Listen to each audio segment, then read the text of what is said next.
clearly had a terrible time this weekend, but it's starting to come back slowly but surely. Robin looks terrified. Oh my God, John, please don't embarrass me. First off, I just want to start by saying I met Chris on semester at C, and it's funny because I recognized him from CU Boulder, specifically our gym.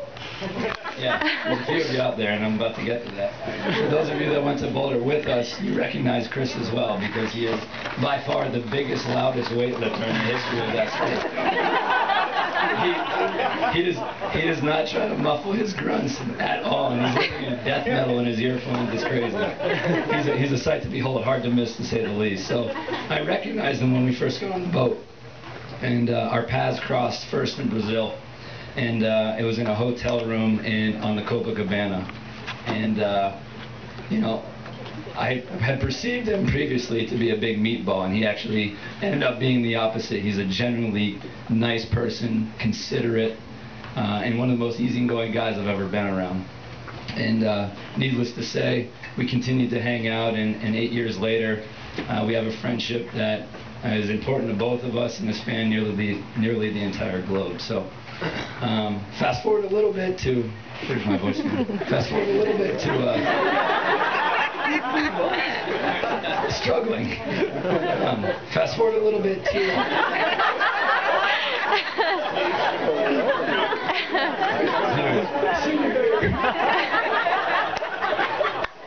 Let's do the mic. Let's do the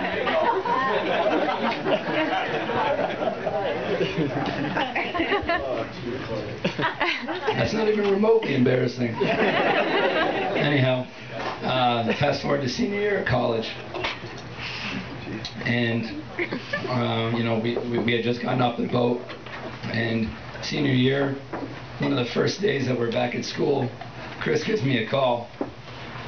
Dude, you should see how good looking this blonde that lives below me is. So hot, you know? And, you know,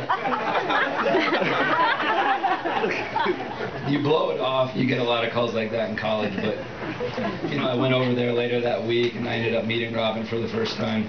And, of course, she's beautiful, but moreover, she's one of the funniest, down-to-earth, easy to talk to women I've met in a long time. And it was clear they were into each other, but nobody wanted to take the lead. Finally, Chris did, and I guess you could say that it worked out. But yeah, I knew he truly cared when, at 3 a.m. one night, he made me put down my slice of pizza and sprint across Boulder because Robin thought she saw a burglar outside her window. That was a turning point. Yeah. But you know, at the end of the day, here we are. 6 years after graduation, and you know, one of my best friends is marrying a girl that is just perfect for him, mostly because she puts up with him, but nonetheless she's perfect for him. And if everybody could please raise their glasses, I just want to say that you guys have a relationship that's friendship first, and I love that about both of you, and I love you both, and congratulations.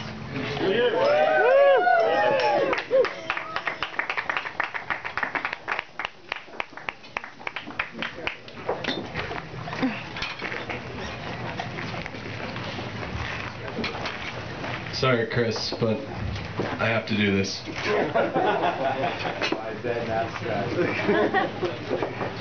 So at this point in time, in Chris and mine, and Johnny and BJ, and unfortunately a friend that couldn't come here, Adam Altman, That's right. who we all love. I'm filming.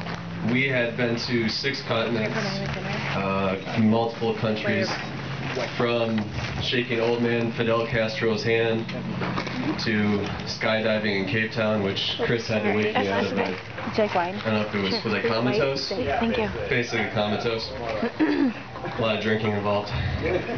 To when we actually climbed Mount Fuji, which is a story in its own. We had a serious travel bug, so we decided after college that we would actually just go backpack Europe for about 3.5, 4 months. So we got our backpacks all set up. I guess Chris packed his a little separately from the way I packed mine. And we fly into London Heathrow. and we're waiting at the carousel, and Chris goes, "Dude, when my bag comes around, don't laugh at me." I'm thinking to myself, what could be in your bag? Chris is twice the size of me. My bag comes around, I pick it up with one arm.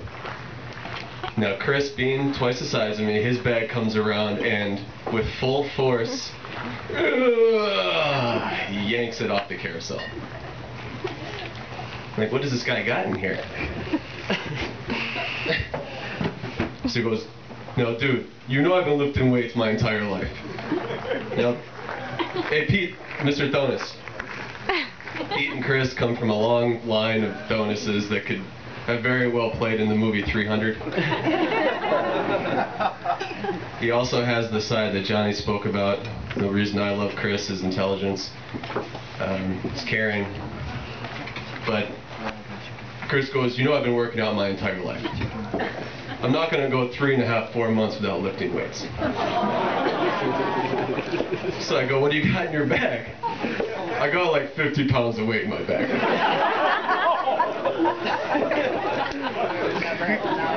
How much did that cost? First of all, how much did that cost? Well, this is the old days, but I got like 50 pounds of weight in my bag. So the best part about it though is he goes, "No, don't laugh, dude, because like you can't laugh. The only way I can get this bag on is by putting the bag like a turtle, you know, with the arms up where the bag's on its back, is by turtling into the bag." This is London Heathrow. There are people from every country, I don't know, every culture.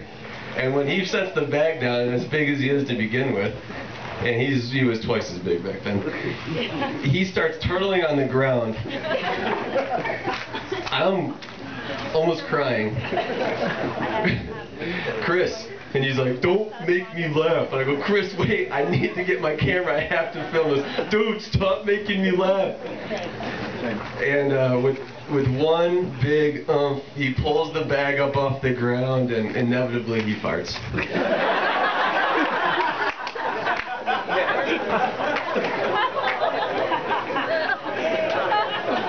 It was a cross-cultural situation because I guess everybody from everywhere in the world thinks that's funny.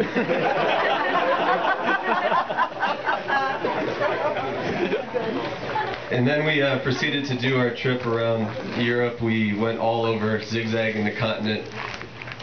We got to about month 1, and from the beginning you could tell Chris was a little off because he had left Robin. You know, they were inseparable. And come month 1, you could tell Chris was having a great time, but that he was missing something. And come month 2, you could tell that he was, you know, was having still a good time, but there was definitely a part of him that was somewhere else.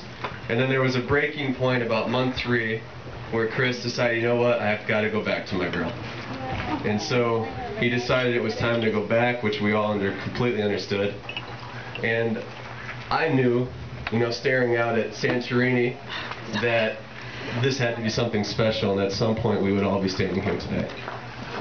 And so I would like for everybody to raise their glass. And I'd like everybody to toast to Chris and Robin's new life in Chicago.